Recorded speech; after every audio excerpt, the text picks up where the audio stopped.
नमस्कार, माझी सूचना आहे.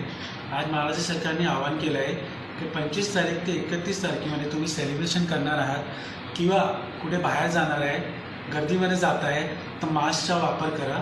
कारण की महाराष्ट्राची जी कोरोना रुग्णाची जी परिस्थिती आहे खूप जरा दगावली आहे आणि विकट आहे.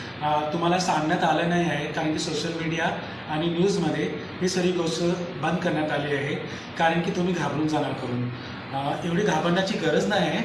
पण जर आज नाही तर उद्या किंवा 31च्या नंतर रायगड जिल्ह्याला हाय अलर्ट करण्यात येणार आहे. ठाण्याचा पण चान्सेस आहे कारण की रुग्ण वाढलेले आहे. पण तुम्ही सावध राहा, जे नियम आहे ते पाळा. जर मास्कचा पाबंदी लावलेली नाही आहे पण त्याचा गैरउपयोग तुम्ही करून घेऊ नका.